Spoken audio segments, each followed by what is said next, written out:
बंद कर, माइक बंद कर.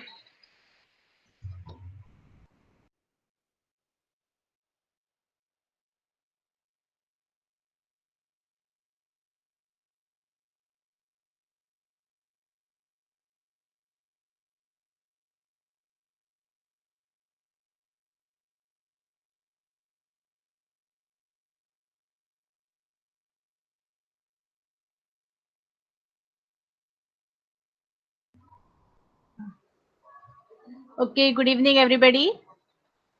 I'll begin with page number 37. We were there on that day. 6.1. हमने फिगर नंबर 6.1 आपण पाहिलं होतं. Land use in Japan and India.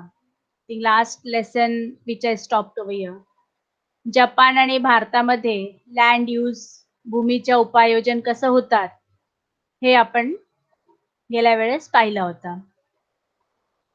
दोन इथे पाई चार्ट दिलेली आहे. 2 pie chart is given. One is Japan, land used in Japan, and one is land used in India 2011. I think everyone has joined the lecture. In which country is the land under forest more? In which country is the land under agriculture more? This part I have completed last week. म्हणजे कोणत्या देशात, कोणत्या प्रदेशात one विभाग जास्त आहे, forest one अधिक है, किस देश में सबसे अधिक कृषि योग्य भूमि है, शेतीसाठी जमीन कुठे जास्त आहे. Considering the two questions above, how will you relate the physiography and climate of India and Japan with their respective land use? आता हे दोन्ही आपण जर बघितलं, दोन देशाचं हे बघितलं, तर त्या भागाचे फिजियोग्राफी म्हणजे प्राकृतिक रचना, यानी प्राकृतिक रचना जिसे कहते हैं, और क्लाइमेट यानी हवामान, ते दोन्ही देशामध्ये कसं ते वापरतात, how they use that land. Ashu किधर चला गया रे? आशु किधर चला गया माउस? ये पीछे वही पीछे.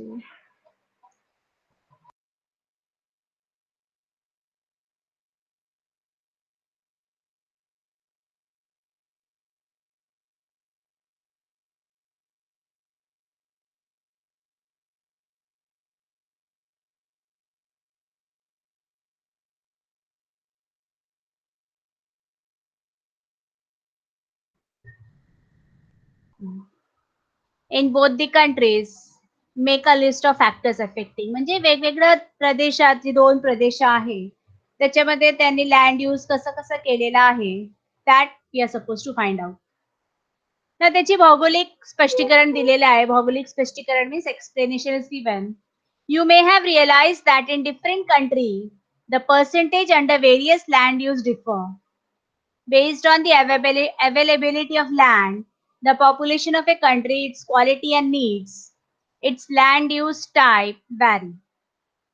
In Japan, for example, the percentage of land under forest is more, and percentage of land under permanent agriculture is less. तर जपानमध्ये आपण पाहिलं की फॉरेस्ट लँड जास्त आहे आणि ऍग्रिकल्चर कमी. वन प्रदेश ज्याला आपण म्हणतो फॉरेस्ट लँड, यानी वन प्रदेश अधिक है, और एग्रीकल्चर यानी खेती योग्य जमीन या कृषि योग्य जमीन वो कम है. As compared to that, in India, the percentage of land under forest is low, while under percentage of land under permanent agriculture is high. And if you take India as a this thing, then we see that agriculture land is more. मतलब वहां पर agriculture 52% है और forest जो है 23%. So in this way, the land, the pie chart which is shown Japan and India, we find it is different. Now observe ownership of land and ownership rights. Can you tell the use of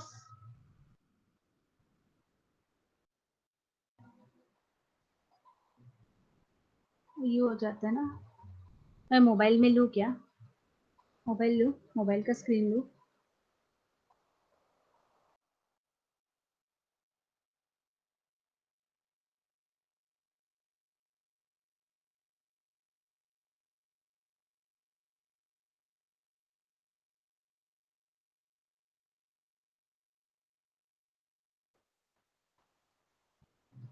now coming to 7/12 extract, याला आपण मराठीमध्ये 7/12 म्हणतो. 7/12 इसे कहते हैं कि वो जो भूमि होती है वो अपने नाम पे किया जाता है. Under land utilization we have seen how land is put to different use. Ownership of land could be private or public. Land registration is, in this context, is done under the revenue department of the government. Now, land utilization, भूमीचा जे उपयोग करतो आपण, भूमी उपायोजन जे करतो आपण, ते वेगवेगळ्या कामासाठी आपण उपयोग करतो. हम अलग अलग काम के लिए उसका यूज करते हैं. We use it for different purpose, and therefore the ownership of the land could be private और पब्लिक. तर जमिनीची मालकी जी असतात, ओनरशिप, ते प्रायव्हेट पण असू शकते आणि पब्लिक पण असू शकतात. प्रायव्हेट म्हणजे वैयक्तिक. If you want you can write down, तुम्ही लिहू शकता. प्रायव्हेट म्हणजे वैयक्तिक असतात, त्याला खाजगी आपण म्हणतो. And public means it is सरकारी. म्हणजे ती जी जागाची मालक असतात ते खाजगी किंवा असतात, वैयक्तिक असतात किंवा ते सरकारची असतात. Land registration is this context is done on the revenue department of the government. मग ही जी रजिस्ट्रेशन केली जाते, नोंदणी ज्याला म्हणतो आपण, हिंदी में भी हम नोंदणी कहते हैं. तो इसकी जो रजिस्ट्रेशन होती है, जो नोंदणी होती है, ये रेवेन्यू डिपार्टमेंट के अंतर्गत होता है. रेवेन्यू डिपार्टमेंट है ना, महसूल विभाग, आयकर विभाग जिससे हम कहते हैं. तो इस तरह से उसके विभाग में, महसूल विभागात खात्याकडे हे असतात. All the information about the land, registered land can be obtained from the revenue department in this 7/12 extract. Let us get some information about this. आता ही जी पूर्ण माहिती असते, इन्फॉर्मेशन जी असतात, त्या भूमीचं, त्या जागेचं, ते आपल्याला महसूल खात्याकडून 7/12 उतारा याला आपण म्हणतो. 7/12 एक्स्ट्रॅक्ट म्हणजे 7/12 उतारा म्हणतो आपण. तर 7/12 एक्स्ट्रॅक्ट मध्ये जी दिलेली आहे, मालकी कोणाची आहे, खाजगी कोणाचा आहे का, वैयक्तिक आहे का, की सरकारी जमीन आहे का, हे सगळं आपल्याला महसूल विभागाकडून आपल्याला मिळतात. Means we get all this from the revenue department. म्हणजे कधी कोणामध्ये वाद असतात, तर वाद असलं तर ते वाद कशा मिटवायचं ते महसूल खात्याकडून आपल्याला कळते की जागा कोणाची आहे. मतलब ये गवर्नमेंट से, सरकार से हमें पता चलता है कि किस तरह से भूमि किसकी है और किसके नाम पे है. अक्सर हम देखते हैं कि भाई भाई में लड़ाई होती है जगह को लेकर, खेती को लेकर. तो ऐसे अगर कहीं लड़ाई हो गई तो इसकी जो जानकारी हमें गवर्नमेंट से, सरकार से मिलती है. One can get to know under whose ownership is the land from the 7/12 extract. The extract is record kept by the Public Revenue Department. Serial number 7 and 12 are distinctive sections of the law pertaining to the ownership of land. मग ही जी जागेची जी ownership आहे, ownership म्हणजे मालकी हक्क, हे 7/12 उतार्यावरून आपल्याला कळतो. आम्ही 7/12 से मिळत आहे. It is a record kept by the Public Revenue Department. Serial number 7 and 12 are distinctive sections of the law pertaining to the ownership of land. ही जी 7/12 उतारा आहे, हे आपल्याला शासकीय अभिलेखाकडून, महसूल विभागाकडून कळतात. हे रेकॉर्ड तिथे ठेवलेले असतात. अभिलेख जिसे कहते हैं, रेकॉर्ड हम हिंदी में कहते हैं. हिंदी में हम रेकॉर्ड कहते हैं, इंग्लिश में रेकॉर्ड कहते हैं, मराठीमध्ये पण अभिलेख, हिंदीमध्ये पण अभिलेख आपण म्हणतो असं. तर ही महसूल विभागाकडे लिहिलेले असतात. त्याच्या सिरियल नंबर म्हणजे अनुक्रमांक 7 आणि क्रमांक 12, ही जी हक्क संबंधी जी कायदा आहे, त्या कायद्यानुसार 7 आणि 12 असे त्या सिरियल मध्ये लिहिलेले असतात की खाजगी मालकीची आहे की सरकारी मालकीची आहे. I think all of you have understood. Put in the chat box. अगर आपको समझ में आया तो चैट बॉक्स में डालिए, नहीं आया तो बताइए. Anyone not understood? All of you understood? सबके समझ में आया 7-12 उतारा? No doubt? Okay, okay, very good.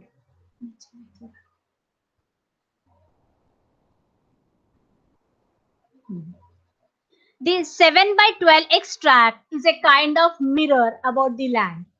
This is because just by reading the extract sitting in one place, one can.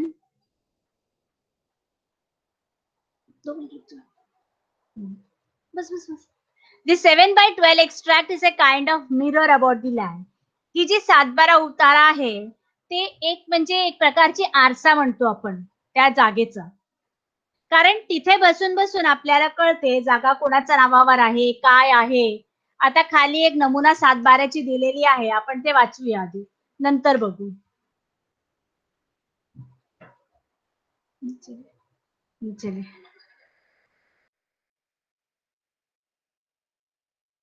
Ayush Mehta can't understand. What happened?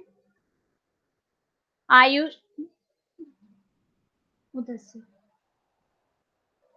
और थोड़ा. Okay, एक photo आएगा ऐसा वाला. ये पूरा फोटो दे. ये वाला बस. माइक चालू कर. आयुष मेहता कांट अंडरस्टैंड लिखा है आपने. आपको क्या समझ में नहीं आया? Put in the chat box. I love you. अब यहाँ पर एक 7-12ची उताराचा नमुना नमुना आपल्याला दिलेला आहे. आप इधर देख सकते हो कि इधर लिखा है 7-12 नमूना. महाराष्ट्र जमीन महसूल अधिकार अभिलेख आणि नोंदणी वया. ये एक तरह का जमीन का पेपर होता है. यहाँ पर दिया गांव वडझिरे, तालुका पारनेर, जिल्हा Ahmednagar. This is from Ahmednagar district. Taluka is Parner. आता इथे एक क्रमांक दिलेला आहे, गट क्रमांक 757. भूधारणा पद्धती. ते काय असेल ते म्हणजे हे वर्गदार कोणत्याच्यामध्ये असेल त्याचं सगळं हे शेतीचं हे दिलेलं आहे. आणि मग जिरायत काय, बागायत खेती होतात. बाकीचे सगळं नमुना. आता याच्यामध्ये हक्कदार कोण कोण आहे, क्षेत्र आकारणे कोण कोण आहे. इथे दिलाय अशोक दत्ताराव सुरुडे, दत्तात्रय. देन कैलास दत्तात्रय सुरडे, सुभाष दत्तू सुरडे, प्रशांत परशुराम आहेर आणि सचिन परशुराम आहे. म्हणजे असे 5 लोकांची जी आहे नाव दिलेली आहे. म्हणजे ह्या जमिनीची मालकी जी आहे हे 5 लोकांची आहे. मतलब इस भूमि का जो मालिक है ये 5 लोगों के नाम पे बटा हुआ है. तो इस तरह से खाते क्रमांक उनका वो दिया हुआ है, अधिकार वगैरह किस किस को मिलेगा, कैसे मिलेगा. ये सारा जो है एक नमूना होता है कि बैठे बैठे इसका जो पूरा ये है वो आपको इस 7-12 नमूना में देख सकते हैं आप.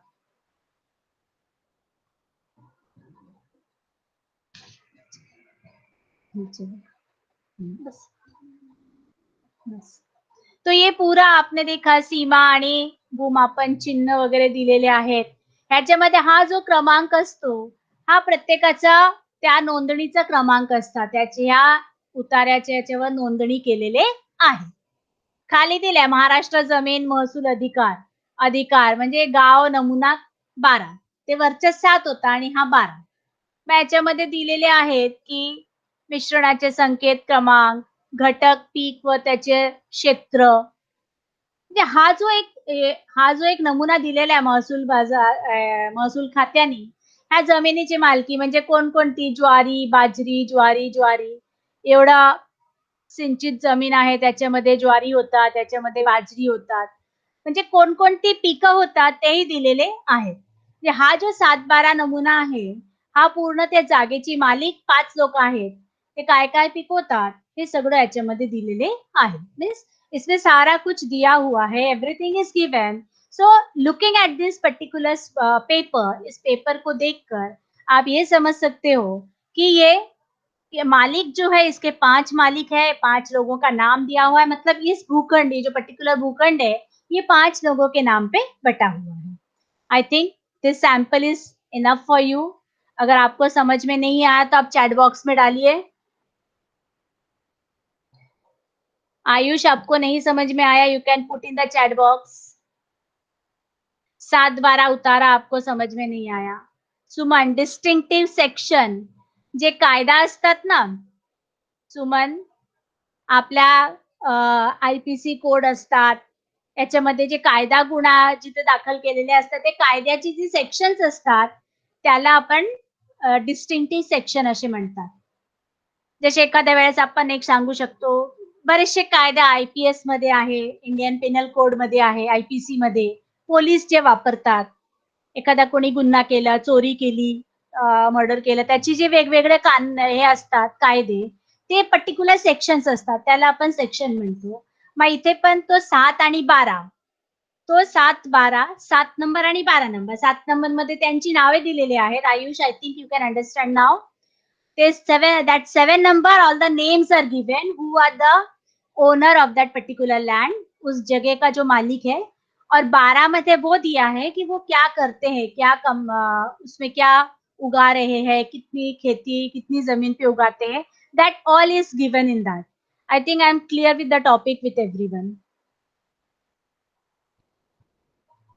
सुमन, pertaining.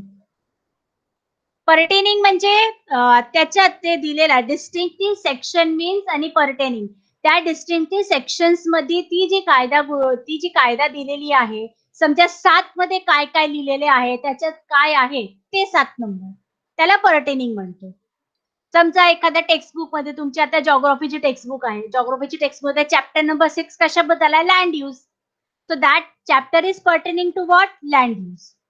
आता कळलं Suman? Suman, understood? Put in the chat box. Yes, okay. Thank you. Shall I proceed further? नीचे और नीचे. आता मालमत्ता पत्र. पेज को पूरा ला. बस.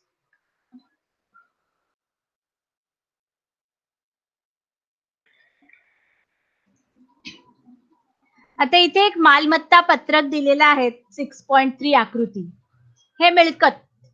Now this is called property card in English. This is what we call property card in English. मालमत्ता पत्रक म्हणजे प्रॉपर्टी कार्ड. आता हे व्यवस्थित आपल्याला चित्र दिसत नाहीये, तर तुमच्याकडे टेक्स्टबुक असेल तर तुम्ही बघू शकता. ही जी सही केलेली आहे, हा जो आहे रेव्हेन्यू डिपार्टमेंटनी सही केलेली आहे. हा सब रजिस्ट्रार कुर्ला, आपला मुंबईचा आहे, मुंबई सबअर्बन डिस्ट्रिक्ट. म्हणजे हा एक प्रॉपर्टी पत्रक आहे, प्रॉपर्टी पेपर आहे. आपल्या घर, जेव्हा एखाद्या वेळेस अपना घर होता है, तो हम एक फ्लैट खरीदते हैं या अपना घर बनाते हैं, तो उस पर्टिकुलर जगह का हम मोज माप करा के सरकार से वो पर्टिकुलर चीज हम बिल्डर से खरीदते, तो बिल्डर एक एग्रीमेंट साइन करके देता है. तो एग्रीमेंट के बाद ये एक मालमत्ता पत्रक होता है कि ये जो घर मैंने खरीदा है, दिस प्रॉपर्टी या this flat, that is belongs to me. तर हा जो पत्रक आहे ते माझं आहे, की हा घर मी घेतलेला आहे, ही फ्लॅट मी घेतलेली आहे, ही जी फ्लॅट घेतलेली आहे ही माझी आहे. हा प्रॉपर्टी पेपर. आय थिंक इथे दिलंय भांडूप मिळकतीचे मालक, हे दिलेलं आहे. ही मुंबईच्या आपल्या रजिस्ट्रार ऑफिसची सिग्नेचर आहे, इथे पण सिग्नेचर आहे. याच्यामध्ये नमूद केलेले आहे श्री सीताराम, श्री आर के शहा यांनी काय 18,000 रुपये दिलेले आहे, त्या रोखीने त्यांनी खरेदी केलेली आहे. क्षेत्र आहे 1860.6 चौरस metre. Means that part of the land, that part of the house, या ते घर किंवा ती जागा किती चौरस मीटरची आहे ते दिलेले आहे. त्याच्यामध्ये कोणी खरेदी केली आहे त्याचं नाव दिलेलं आहे, तो किती पैशाने, किती रुपये देऊन खरेदी केलेला आहे तो पण दिलेला आहे.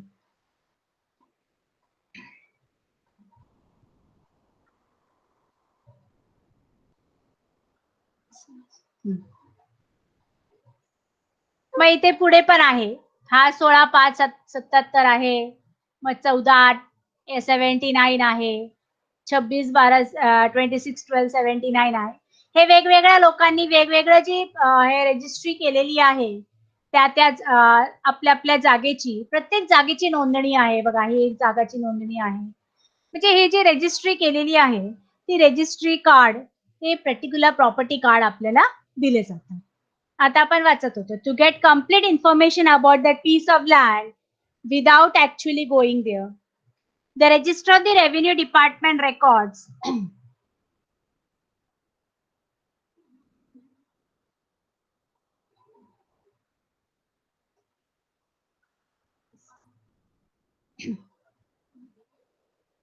the details of ownership right of the family, status of debt and loan, transfer of ownership and area under different crops. Village form number 7 and village form number 12 are combined to prepare that 7/12 extract. तेच आपण आता ती जे नमुना आपण बघितला 7 आणि 12चा. तर 7-12 म्हणजे 7 नंबर आणि 12 नंबर. ते जे 7 नंबर होता ते वरती ते मालक होते आणि 12 नंबर मध्ये त्या काय-काय ते करतात, त्यांची कुठली पिकं उगवतात, कितने वो खेती कर रहे हैं, क्या कर रहे हैं. All these things are mentioned in that and together it is called 7/12 extract. त्याला आपण 7-12 उतारा असे म्हणतो. These village forms are available with the talati of every village for land and revenue collection purpose. आता ही 7-12 का असते?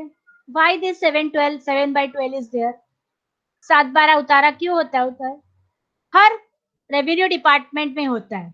मालमत्ता जहाँ पर हम लोग कर भरते हैं, टैक्स भरते हैं, उनके पास होता है.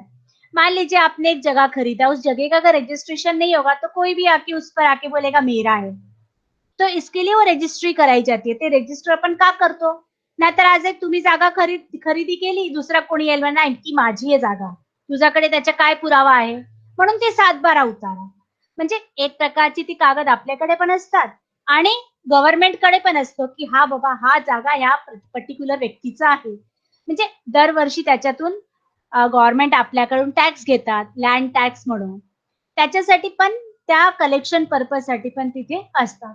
म्हणून हे 7-12 उतारा महत्वाची आहे. Now how this 7/12 extract read? Occupant 1, class 1 means the land over which ownership rights are available through generations. This is ancestral property. मग त्याच्यामध्ये एकले वाचले जातात, की एक जो आहे तो समजा तुमची एक आजोबाची असेल. मग आजोबांनी त्यांच्याकडे जर 4 मुलं असेल, तर 4 मुलांमध्ये ते विभागले असतील किंवा अजून त्याची कोणीतरी अ, अ, अजून कोणी असेल, त्यांना पण त्याच्या प्रॉपर्टीमध्ये भाग दिला जातो. So occupant 2 means the land given by the government to marginal farmers or landless people. Such land can be sold, leased, pledged, given as charity or transferred only with the sanction of the district collector. मग तिथे जे 7-12 उतारामध्ये दिलेली आहे, ते भागेवटदार ज्याला आपण म्हणतो, ते जमीन वंश परंपराने चालत आलेली मालकाची हक्क असतात. म्हणजे ते एकच असेल. पण त्याच्यामध्ये जर 2-3 असेल, मग एखाद्या वेळेस डिस्प्यूट असलं, तर गव्हर्नमेंट काय करतो? सरकार ते तिथून घेतात आणि फार्मर्सला किंवा लँडलेस पीपलला देतात किंवा ती लँड विकले पण जातात. लीजमध्ये दिले जातात, भाड्याने दिले जातात. With the sanction of the district collector. तर ते हस्तांतरण पण केली जाते. म्हणजे ते जिल्हा अधिकारीचा परवानगी शिवाय ते काम होत नाहीये. So in this way the 7/12 extract. Below that, under assessment, the amount of tax levied in the land is given in rupees or पैसे. त्याच्या खाली आकार जमिनीवर लावण्यात आलेली कर रुपये पैसेमध्ये. Now just we have read over here.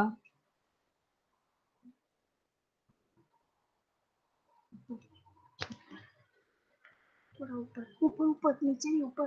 हाँ बस बस. अभी हमने यहाँ पर देखा कि यहाँ पर जो लिया है 18,000 रुपये म्हणजे हा जो दिलेला आहे ते 18,000 रुपये मध्ये विकलेले आहे. ते 18,000 रुपये में हमने उसे बेचा. इतना एरिया है. सो दिस इज हाउ ये जो है हम इसे पढ़ते हैं. वी रीड इन दैट वे.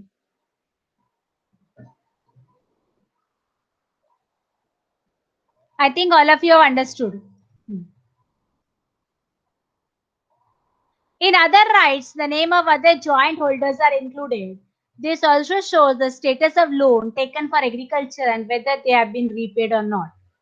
मध्ये अदर राईट्स पण असतात, त्याच्यामध्ये पण हे दिले असतात की जी जमिनीच्या याच्यावर लोन घेतलेला आहे, कोणी इतर हक्क असतात, त्यांनी धारण केलेली नावाची नोंदणी असते त्याच्यावर. त्या जमिनी संदर्भात घेतलेले कर्ज आहे की नाही आणि त्याच्यावर ते कर्ज फेडले की नाही, तेही सगळं दिलेले असतात. म्हणजे this is how we read the Satbara utara. Ownership of the non agriculture land is recorded on the property card. आता आपण प्रॉपर्टी कार्ड पण बघितलं वरच्या चित्रांमध्ये 6.3 मध्ये. It is showing ownership rights and the area of the property is made available from urban land record. It has the following information: city, survey number, plot number, amount of tax, area of the property accessed, and right to access.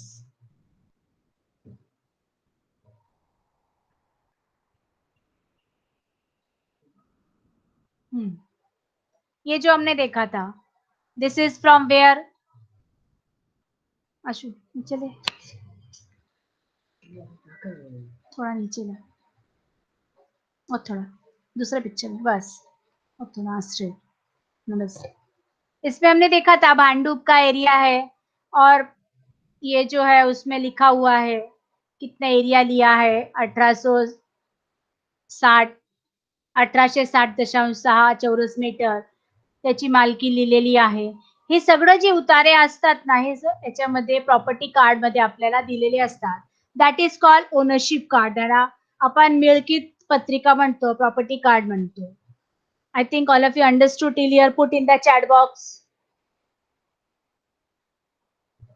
Box मध्ये बताइए आप. All of you understood? Others are not responding. Vishal, मैं हिंदी में बोल रही हूँ बेटा. कहीं कहीं मराठी हो जाती है but I will tell you in Hindi. Okay okay.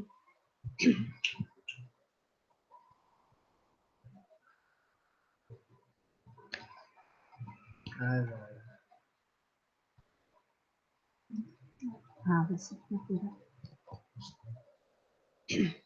Now on 6.4 एक चित्र दिया हुआ है आपको, ग्राफ दी गई है. एक तुम्हाला ग्राफ दिलेला आहे, त्याच्या आधारे तुम्हाला उत्तर द्यायची आहे. What are the land uses in 1991 that show a decline in 2010-11? रुक ना, ये ग्राफ है ना, ग्राफ चाहिए और क्वेश्चन चाहिए ग्राफ के साथ.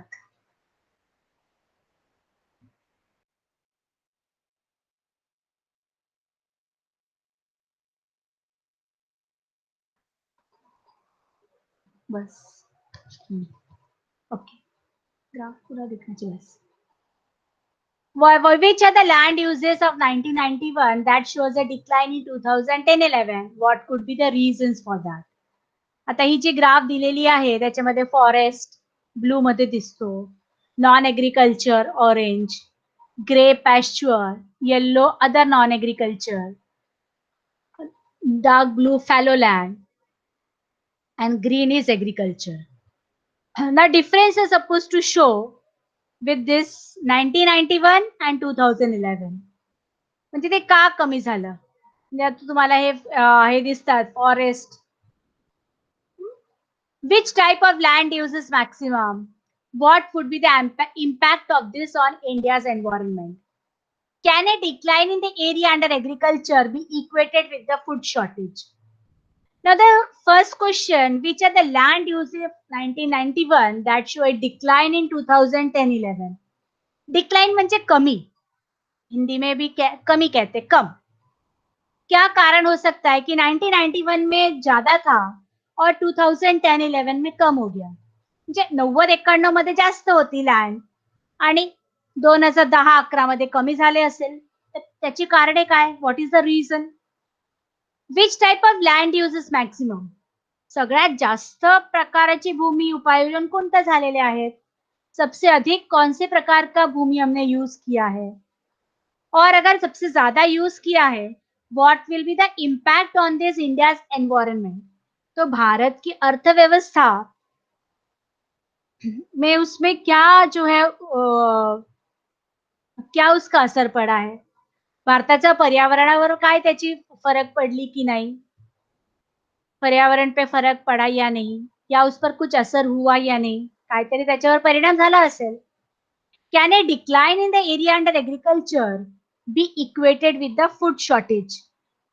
आता शेतीखालील क्षेत्र जर कमी झालं असेल, तर अन्न टंचाई होईल का?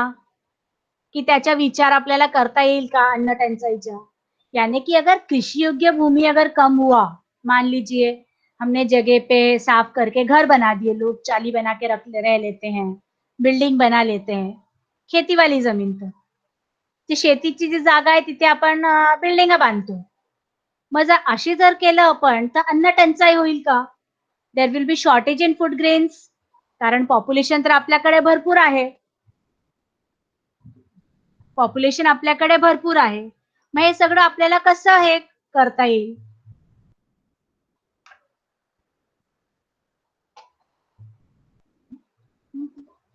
हं. मग हे सगळं आपल्याला विचार करावा लागतो. The factors affecting land use. मग आपल्याला ते भूमी जी आहे त्याच्यावर आपण कोणकोणती घटक त्याला परिणाम करतात. मतलब कौन-कौन से घटक इसको लैंड यूज को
Put in the chat box.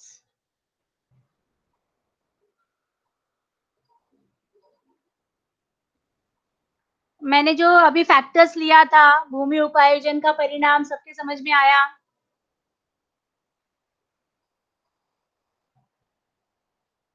Put in the chat box. All of you understood भूमि उपजानावर परिणाम? माझा आवाज येते सगळ्यांना? All of you can hear me? Okay. Okay. Okay. Screen share कर नीचे में. हाँ.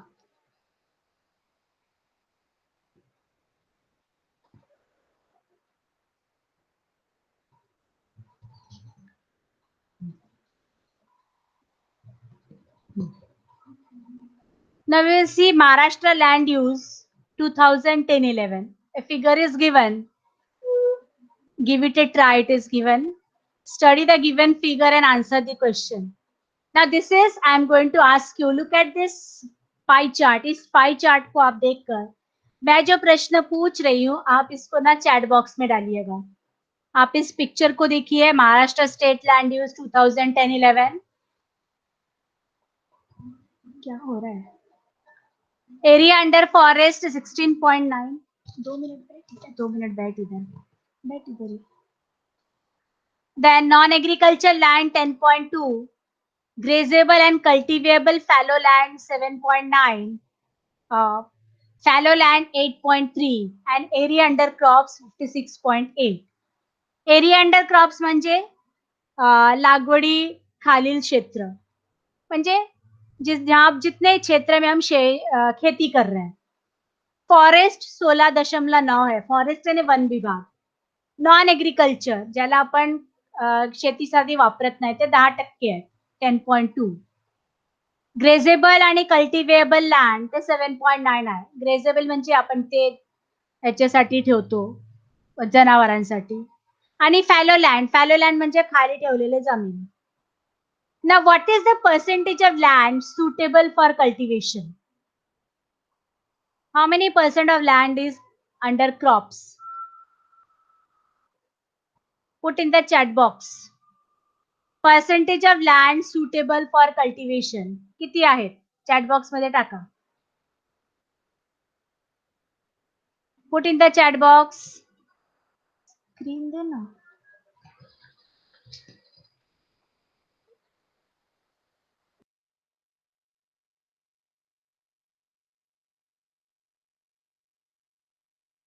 Okay. What is the percentage? Everyone put. This is the question I'm asking you. मी तुम्हाला प्रश्न विचारते. टाका त्या chat. What is the percentage? आधा माझी स्क्रीन पण आहे तुमची चॅट बॉक्स पण समोर आहे. All of you put. Then only I will understand you have understood. सगळ्यांनी टाका म्हणजे मला कळेल तुम्हाला समजलं म्हणून. What is the percentage of land suitable for cultivation? Only 3 answers I got. Others? बाकीच्यांनी पण टाका. बाकी लोग डालो उत्तर कितना है. Land suitable for cultivation.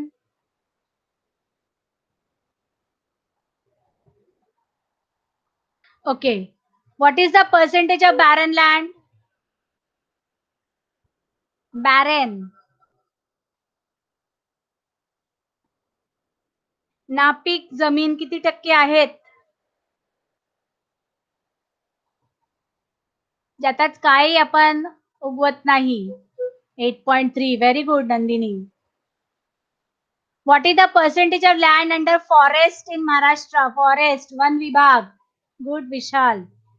One विभागात किती आहे? Forest. How much % of land under forest? It is there in the pie chart. Look at it. Nandini, carefully. Nandini, forest land. Forest land is 16.9. See here. 16.9. Yes, very good. 16.9. What is the percentage of non-agricultural land in Maharashtra? Non-agriculture.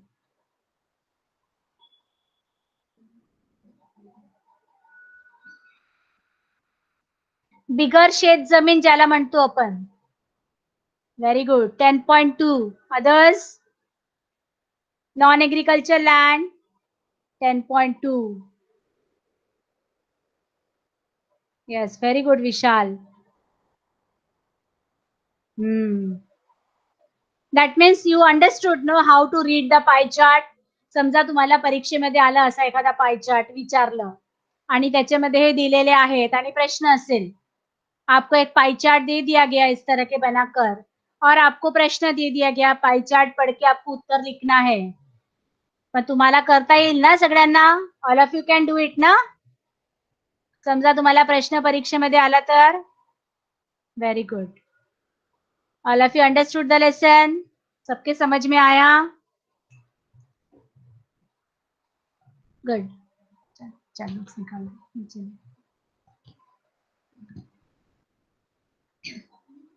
Okay, now the question answers. All of you can do it, isn't it? All of you can do the question answers now. We will do little bit of reading today. So who will read first? Start reading from page number. I finished the lesson. Maine lesson खत्म कर दिया. आपको अगर नहीं समझ में आया कुछ तो आप एक आधा टॉपिक पूछ सकते हो. Otherwise, somebody is going to read it. Read the lesson.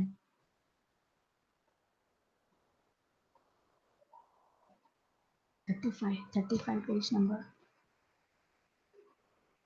35.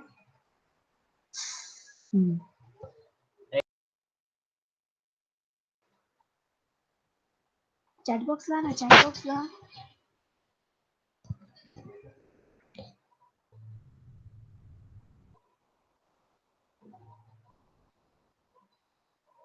Who will read? Anyone want to read?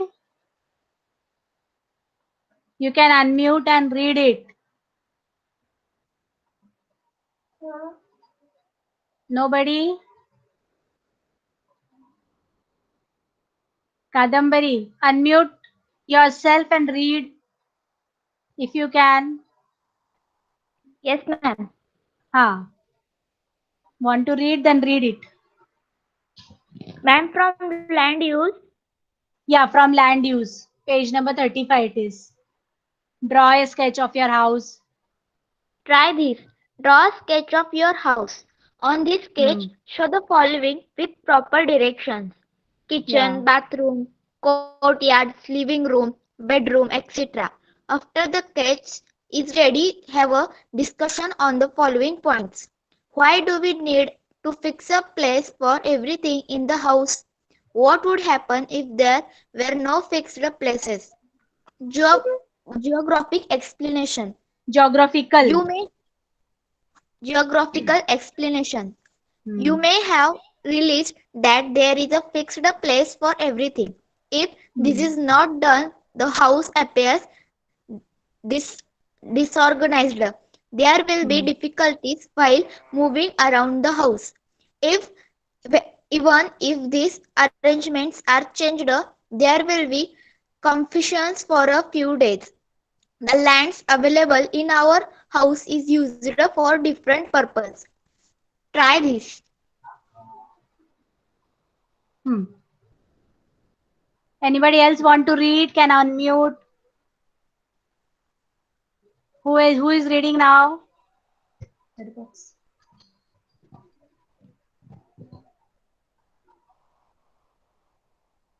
Suman, you want to leave? Okay, you can leave. Anybody else want to read? Okay, Suman, you can leave. Understood, no? Anybody else want to leave? Read the thing. Come on, somebody. Vishal.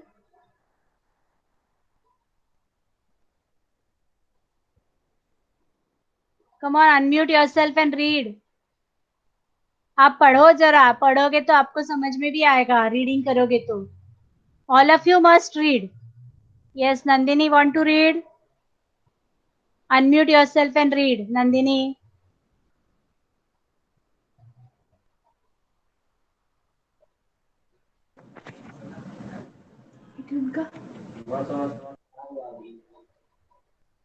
Yes, read. If you want to read in Marathi, read in Marathi. Marathi मध्ये वाचायचं असेल तर मराठी मध्ये वाचा. Otherwise in English. पहा Yeah. करून पहा. ही कृती वर्गातील सर्वांनी मिळून करायची आहे. वरील नावांचे फलक तयार करा. ते घेऊन विद्यार्थी वर्तुळ करून उभे राहतील. आता खालील नावांच्या चिठ्ठ्या तयार करा व एका डब्यात ठेवा. दुकान, बाग, बँक, भांड्यांचा कारखाना, शाळा, बंगला, निवासी इमारत, मॉल, हॉकीचे मैदान, चित्रपटगृह, इस्पितळ, बस थांबा, बंदर, विमानतळ, जलतरण, तलाव, बॅडमिंटन कोर्ट, राखीव वन. प्रत्येक विद्यार्थी एक चिठ्ठी उचलेल व फलकावर दिलेल्या भूमी उपयोजनाच्या प्रकारानुसार फलक धरलेल्या संबंधित विद्यार्थ्यांजवळ जाऊन उभा राहील. वरील कृती पूर्ण झाल्यावर खालील मुद्द्यांच्या आधारे चर्चा करा. तुम्ही विशिष्ट फलक निवडण्याचे कारण काय? तुम्ही निवडलेल्या भूमीचा वापर कोणत्या प्रकारे करणार आहात ते सांगा. आपल्या गरजा व भूमी उपयोजनाचा सहसंबंध लावा. वाचा, पुढे वाचा. भूमी उपयोजन. भूमी उपयोजन. भौगोलिक स्पष्टीकरण. भूमी उपयोजन हे प्रदेशातील भूमीचा केलेला वापर होय. भूमीचे उपयोजन हे भौगोलिक घटक आणि मानव यांच्या आंतरक्रियेतून निर्माण होते. जमिनीच्या वापरात कालांतराने बदल होत असतो. जसजशी मानवाच्या गरजांमध्ये वाढ झाली तसतसा मानवाकडून भूमीचा उपयोग वेगवेगळ्या कारणांसाठी वाढत गेला. खनिजयुक्त जमिनीत खाणकाम केले जाते. सुपीक सपाट जमिनीत शेती केली जाते इत्यादी. भूमी उपयोजनाचे प्रकार. ग्रामीण भूमी उपयोजन. ग्रामीण भागात शेती हा प्रमुख व्यवसाय आहे. शेतीपूरक व्यवसायही ग्रामीण भागात आढळतात. त्याचा ग्रामीण वस्तींच्या स्थानांवर परिणाम झालेला आढळतो. म्हणून अशा वस्ती शेती क्षेत्रालगत वन क्षेत्रालगत आढळतात. खाणकाम क्षेत्रालगत खाणकामगारांसाठी वस्ती आढळते. तर किनाऱ्यालगत कोळी लोकांच्या वस्ती आढळते. ग्रामीण भागात जमिनीची उपलब्धता जास्त व लोकसंख्या कमी असते. त्यामुळे लोकसंख्या विरळ असते. ग्रामीण भागात निवासी क्षेत्र विस्ताराने कमी असते. ग्रामीण भागातील जमिनीच्या उपयोजनाचे वर्गीकरण खालील प्रकारे करता येते. Okay, stop. Anybody else want to read?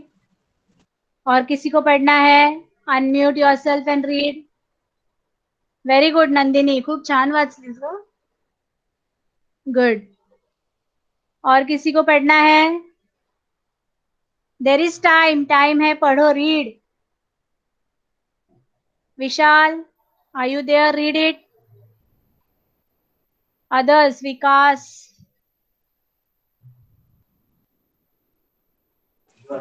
शेतजमीन. प्रत्येक शेतीखाली असलेले क्षेत्र हे क्षेत्र शक्यतो व्यक्ती मालकीचे असते. जमिनीचा मालकी हक्क व शेतीचे प्रकार यानुसार या क्षेत्रांचे आणखी वर्गीकरण करता येते. पडीक जमीन. शेतजमीन जिचा वापर शेतीसाठी थांबवला आहे ती जमीन पडीक असते. जमिनीचा कस वाढण्यासाठी 1 ते 2 हंगाम शेत जमिनीचा काही भाग शेतकरी वापरत नाही. त्याला चालू पड म्हणतात. वन जमीन.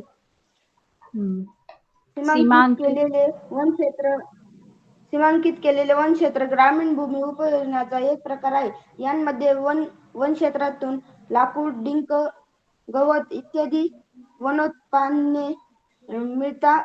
सदर वनक्षेत्रात वनक्षेत्र प्रामुख्याने मोठ्या झाडे, झुडपी, वनस्पती, वेली, गवत इत्यादी असतात. गायरान, माळरान गाव पंचायतच्या मालकीची जमीन किंवा शासनाच्या मालकीची जमीनची चराव जमीन म्हणून वापरण्यात येते. ही जमीन संपूर्ण गावच्या मालकीची असते. थोडी जमीन व्यक्तिगत मालकीची असते. नागरी भूमी उपयोजना 20व्या शतकात नागरी वस्तीमध्ये वाढ झाली. नागरी भागात विविध कामांसाठी भूमीचा वापर केला जातो. पर्यायाने जमिनीचा जास्तीत जास्त वापर करणे गरजेचे असते. नागरी भागात लोकसंख्येच्या मानाने जमीन मर्यादित असते. त्यामुळे लोकसंख्येचे वितरण दाट असते. नागरी वस्त्यांत भूमी उपयोजनेचे वर्गीकरण खालील प्रकारे करता येते. व्यावसायिक क्षेत्र शहराचा ओके, स्टॉप. काही ओके, भाग केवळ स्टॉप विकास. Very good. छान वाचलास. Anybody else want to read? किसी और को पढ़ना है? रीडिंग करनी है? Kadambari? Yes, ma'am. Yes, read. Ma'am, from where? You are reading in English? Yes. You take from that page number 36. निकालिए. Page number 36. Okay, forest land. Take that. Okay. Forest. Okay, forest land. Forest land. A demarcated forest area is also a type of rural land use. From this area, forest products like firewood, gum, and brass are obtained. Forests comprise a larger trees, bushes, creepers, and grass. Grassland, pastures land. This Pasture land land. is Pasture land. Pasture land. This land is under the ownership of the village, pasturage or the government and is used for grazing purpose. This land belongs to the inter-village. Very little grassland is under individual ownership. Urban land use. This has been an increase in urban settlements in the 20th 20th century. 20th century. In urban areas, land is used for different purpose. It is necessary to make maximum use of the land. In urban areas, with reference to pollution, the land is limited. Therefore, the distribution of population is dense. Urban land use can be classified in the following manner. Commercial land use. Some parts of cities are only used for commercial purpose. In these areas, commercial purpose. In these areas, there are many shops, banks, and offices. This has given rise to the concept of the Central Business District (CBD). For example, in Mumbai, the Fort area or the BKC Bandra Kurla complex. Residential land use. Here the main land use is forest residential